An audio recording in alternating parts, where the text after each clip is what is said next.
Neben sehr vielen anderen Überlebenden haben 50 Menschen Alongside many other survivors, 50 people of different countries have made the ritual violence they experienced public. To explain, the issue of satanic ritual violence is about the most atrocious crimes committed by members of occult groups, often in the context of satanic ceremonies. Thousands of survivors, victims, witnesses and therapists around the world report of sexual abuse, torture and even ritual sacrifice. According to them, these crimes are committed by a well-connected and well-organized elite group of perpetrators who know how to protect themselves. In collaboration with the producers of the project 50 Voices of Ritual Abuse, these 50 survivors describe their very personal experiences in their videos. Around 10 hours of film material was created from these witness reports.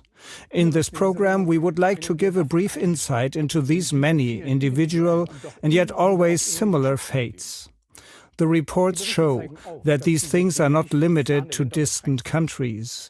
Rather, it becomes clear that these acts of violence are taking place on almost every continent. Also right before our doorstep, here in Germany, Switzerland and throughout Europe, we have marked the places the 50 witnesses report of on a world map. Many of them were not only ritually abused in one place or subjected to cruel mind control procedures, but were passed around several countries. This is why many names of survivors appear in several places on the map.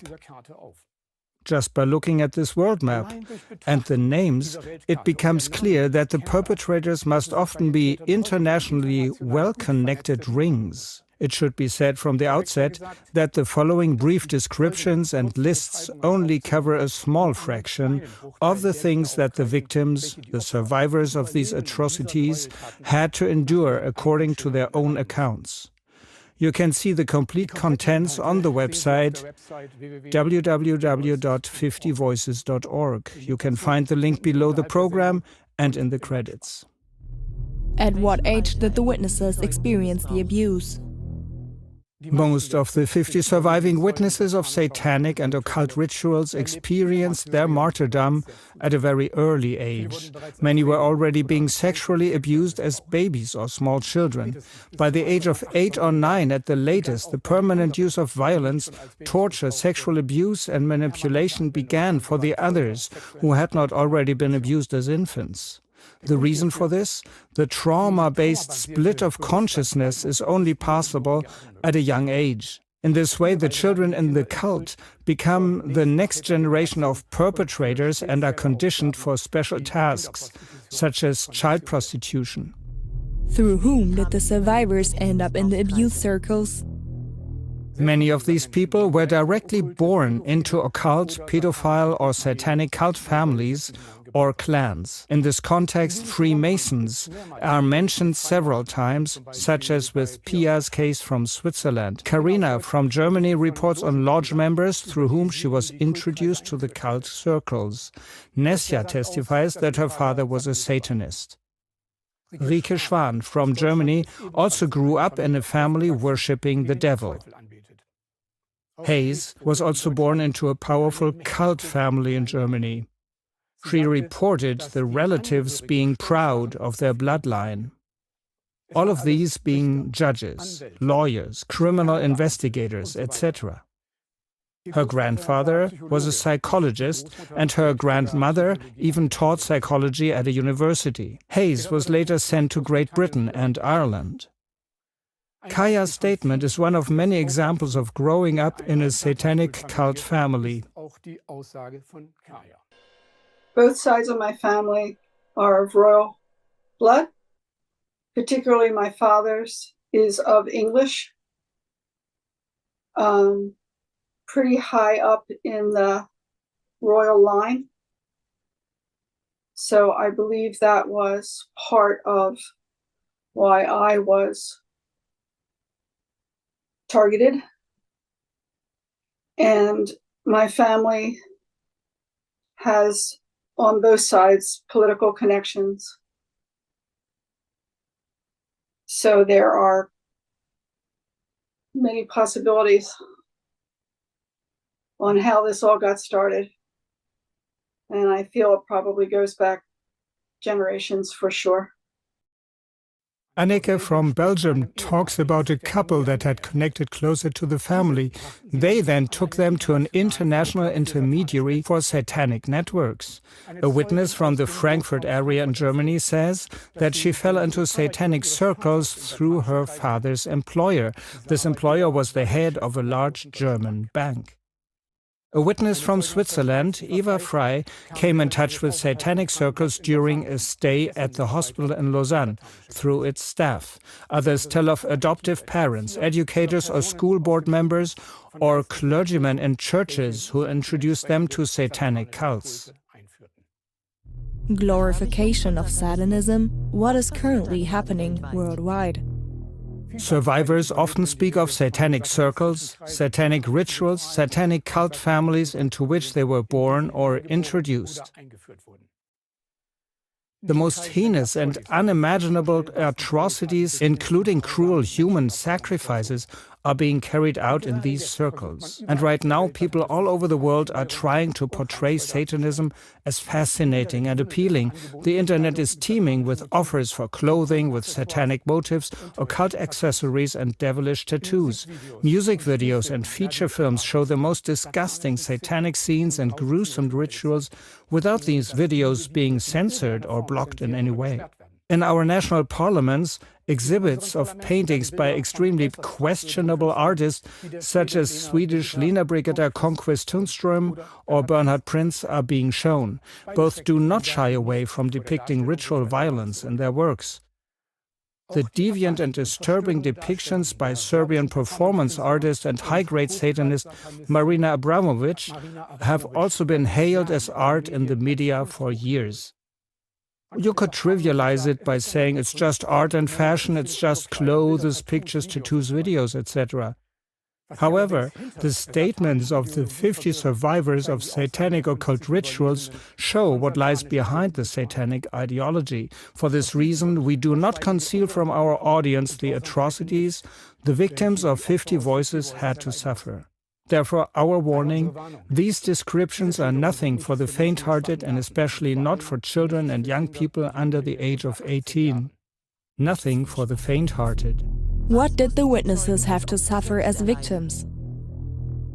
All the witnesses were first and foremost victims of sexual and ritual abuse, rape, death threats, and very often torture.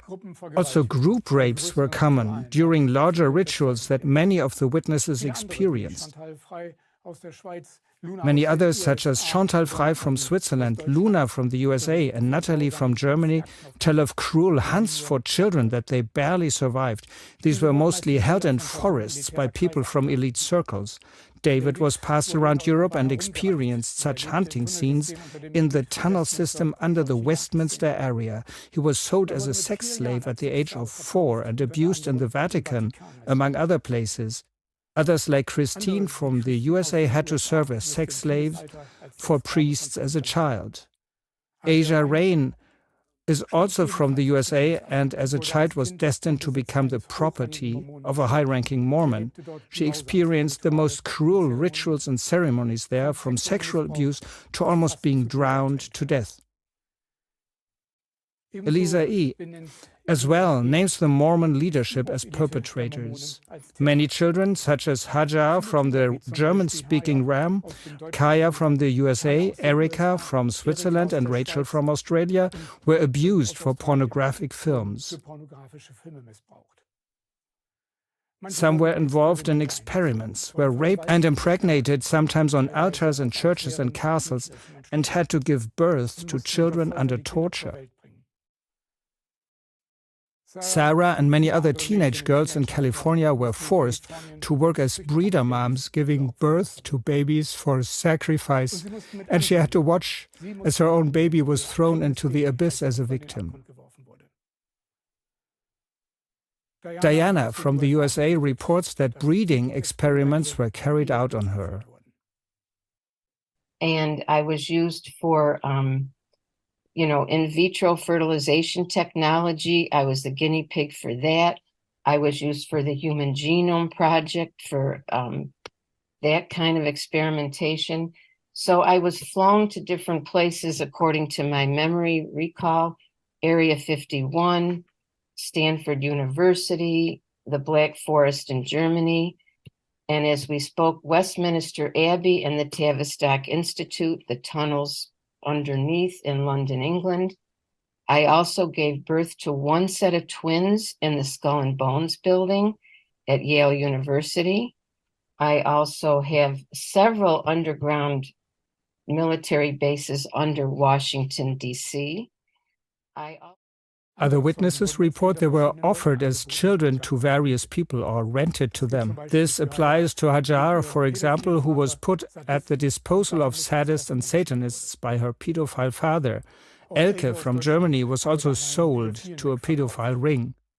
Jeanette Archer witnessed babies and children being cut open to get a hold of their blood and flesh. She was forced to eat organs. She calls this a typical ritual scenario. Isabel from Germany was raped in a ritual lying on an altar while she was stabbed in the back and shoulders with knives. Kaya from the USA also tells of rapes on altars, in castles and fortresses. During such rituals, she was impregnated and the birth was forcibly induced before the end of the regular pregnancy. Kaya was then forced to take the newborn's life. Others, like Hayes or Katie Groves from the USA, had to take part in snuff films. Snuff videos are live recordings of killings, murders, sacrifices of people. In this case, primarily live films of child killings. What did the survivors experience as observers? Where did they have to be present? The witness Anneke Lucas had a terrible experience at the Bilderberg meeting in Belgium in 1972. While she was being raped, another child was being slaughtered in the same room. Many other witnesses also had to watch children being tortured, raped in rituals, or in some cases being brutally killed. The German witness Elisabeth Schäfer reports of the mutilation, hanging, beating, flogging, dipping in hot water, and scalping of a newborn until its death. Christine from Louisiana, Canada, tells of the sacrifice of a baby in the name of Satan by a monsignor and a priest. Lily experienced atrocities in Catholic churches, castles, and palaces. She witnessed pregnant women having their stomachs cut open while they were still alive, their babies removed and then disemboweled. Maria had to watch children being cruelly tortured, especially in church settings. Philippa from New Zealand had to be present while people's skin was ripped off their bodies as a punishment. Sue from California witnessed a child being burned at the stake on a campground. Most of the 50 witnesses had to be present when other children were sacrificed. In some cases, their hearts or other organs were cut out while they were still alive. In these satanic rituals, the blood was drunk and the organs eaten by those present who were usually wrapped in cowls. Children were also cooked, and also then the meat and organs were eaten. A witness, Max Lowen, from Italy, had to watch children being sacrificed in a facility below the Vatican. They were cut open alive, and here too those present drank the children's blood and ate their organs. The ones which I really struggle with now, having sort of developed all the memories of it, were the adrenochrome parties, which I used to have to attend. And where they literally just brutalized babies and very, very young children to develop the adrenaline in the blood. And then obviously then they kill those children and babies to get the blood. And yeah, they either drank the blood or the really hardcore ones would inject the blood into them. And that is a really bad one, which I struggle with. A witness from Switzerland, Swali, says that she had to renounce her Christian faith. I had the experience of walking into a room and everyone I loved was up on a cross. And they told me that they would kill them one by one until I recanted my faith. And I had to watch 6 of them tortured to death in front of me. Did the witnesses do things themselves under other people's influence? Evelyn from Switzerland had to cut human flesh in the kitchen of a church. Several female witnesses from the USA were trained as assassins under the influence of others. The witness Anneke from Belgium was trained as bait for child rapists. The men were later filmed abusing children in order to make them vulnerable to blackmail. Most young children did not survive sex with these men. The Swiss woman Karen reports that she had to cut off the penises of 20 to 30 Vietnamese refugee boys with the initial help of the perpetrators. The further details of this satanic ritual are so unimaginably cruel that we will not go into it anymore here. The boys all died afterwards. Doug from Australia tells how he had to kill a girl from the same age with a knife when he was 3 years old. One perpetrator guided his hand doing so. Chantal Frey from Switzerland was forced to kill a friend with a gun, who then died in agony before her eyes. Her father in the cult also forced her to kill her own sister. Thankfully, she survived the most serious injuries. Elisabeth Schäfer from Hesse and Lily, also from the German-speaking realm, were forced to murder newborn babies. Laura from Bavaria was also forced to kill a baby still attached to the umbilical cord with a gun to her head. It was a satanic ritual murder, as she describes it. Hayes reports. They wanted me to take a knife and to hurt one of the children. At the end, it was my grandfather holding my hands and killing this child. Mary Sparrow from the USA reports something similar. And then they told me I was given a knife and I was told, oh, I have to help kill the boy. And I refused. And they said to me, if you do not obey, we will continue to kill children in this way until you do. So I felt I had to help or else other children would die. Philippa from New Zealand had to drink sacrificial blood and eat the victim's cooked flesh. After the ritual, she had to clean up everything perfectly and bury the dead on the grounds of the ritual site. Nina from Switzerland sometimes had to help dismember the bodies of the victims of ritual violence and then throw them into acid barrels. She says they have whole appliances in which they dispose of the children. How do you get children to do such terrible things? Most survivors speak of abuse and violence from an early age on. These include manipulation, psychological pressure, torture such as electric shocks and waterboarding, beatings and the use of violence, death threats, rape, confinement in cages, often for days without food or drink. The use of drugs has also been mentioned. And there's yet another way to get children to do things they would never actually do. The perpetrators put the children under massive pressure by threatening them with violence against beloved animals or people. This goes as far as killing beloved animals, or cruelly torturing or killing people close to them if the children don't do what the perpetrators tell them to do.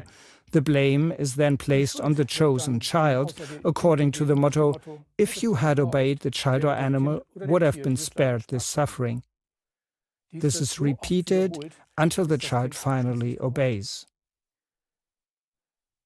Ellie Harrison, who herself suffered sexual abuse and violence from an early age on, summarizes the testimonies of many of the victims she has worked with as follows.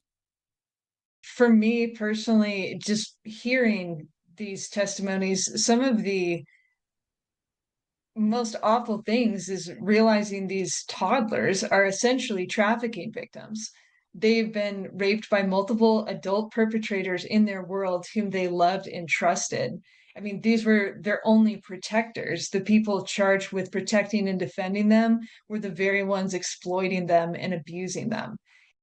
Which environment did the actions take place in? As crime scenes, many survivors repeatedly mentioned church facilities, administration buildings, a novitiate, the churches themselves and the vaults below, as well as the sacristies.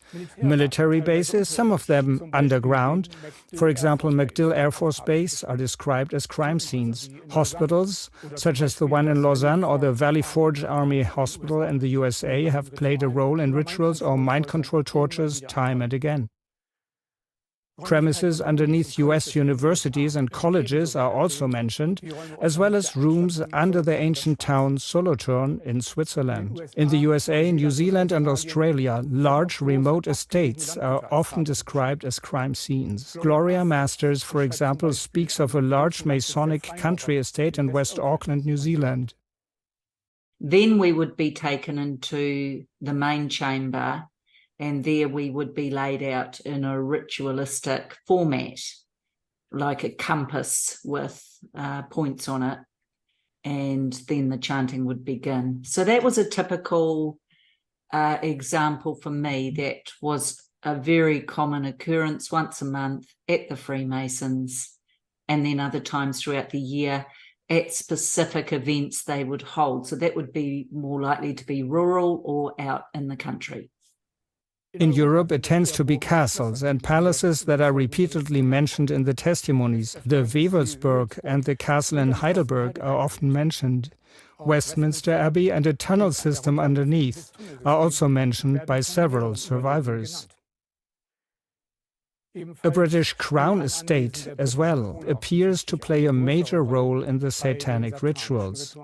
The Vatican and its underground facilities have been named several times as the scene of the crime.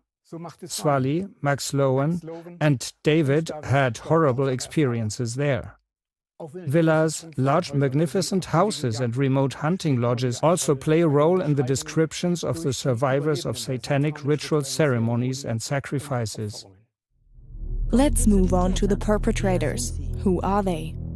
In addition to family members, the perpetrators are mostly high-ranking representatives from church, politics, business, and academic circles. But the high nobility and even royalty are also often mentioned in the testimonies. The people named range from a Catholic priest to a Monsignor, bishops, and a former head of Pro Familia. Mormons, Jesuits, and the Catholic Church are mentioned again and again. Even high-ranking Vatican officials can be found in the lists of ritual murderers.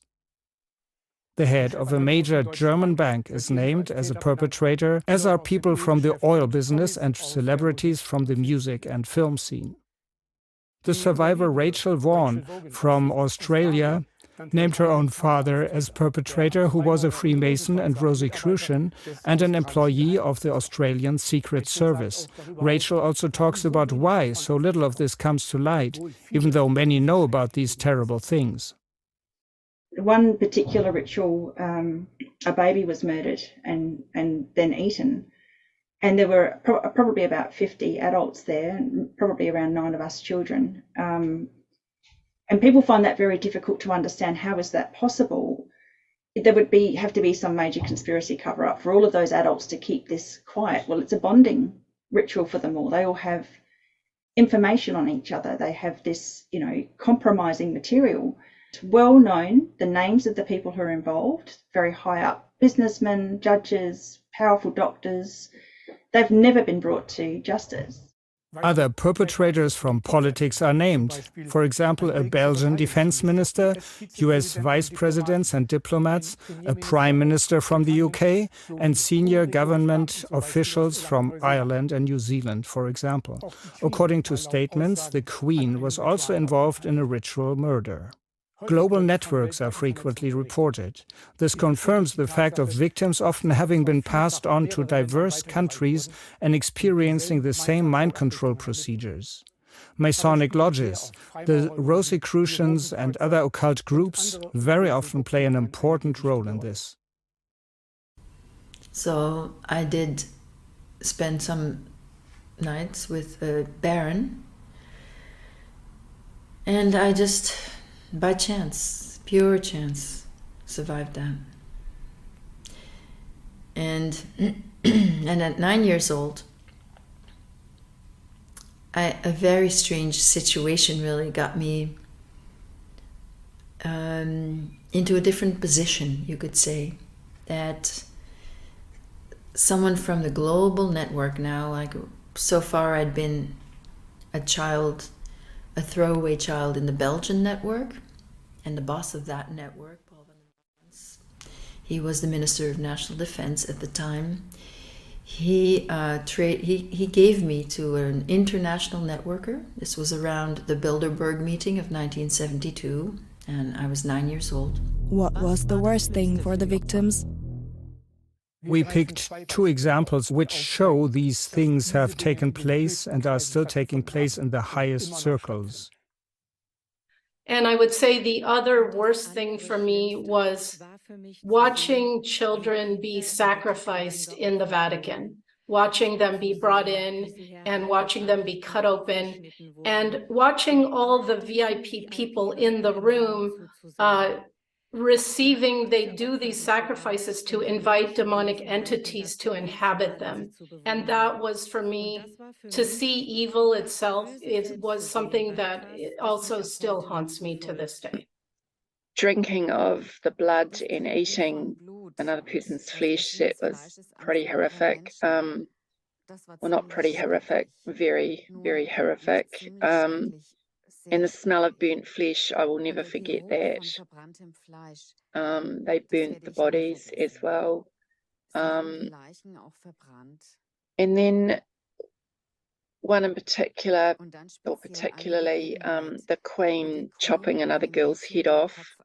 She was a similar age to myself.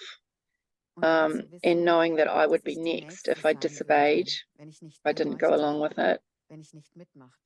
Conclusion. Although for decades there have been numerous witness testimonies, such as in the documentary film 50 Voices, attempts are still being made with all efforts to keep these atrocious crimes under wraps.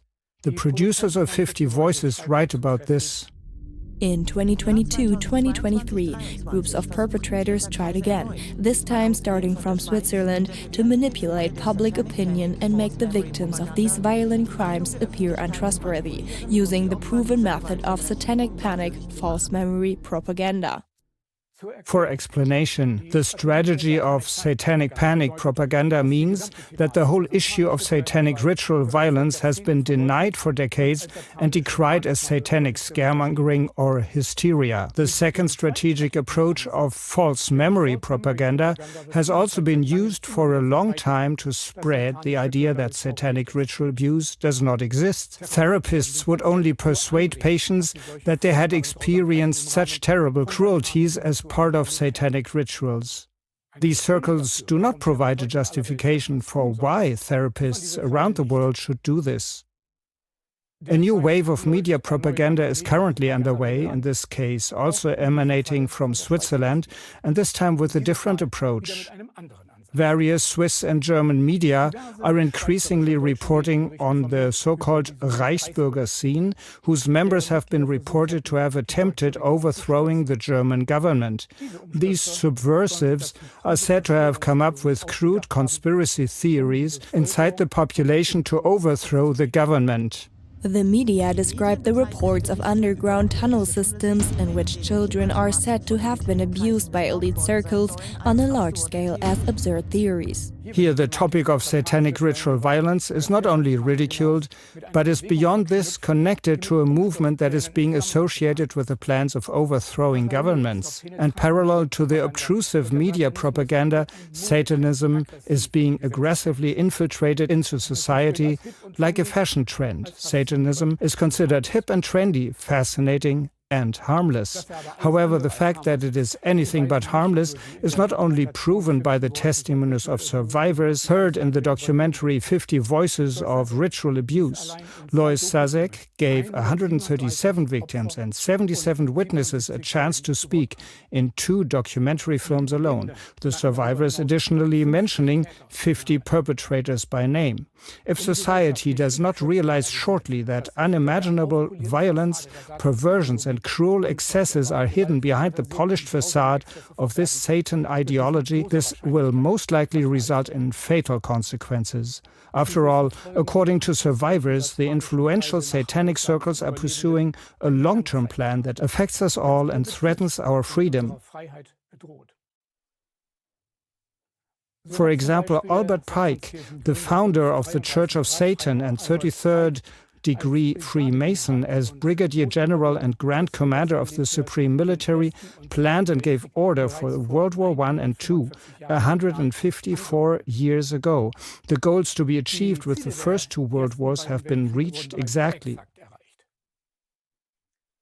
The power of the Tsar in Russia had to be smashed by the first one in order to transform this country into a fortress to atheist communism.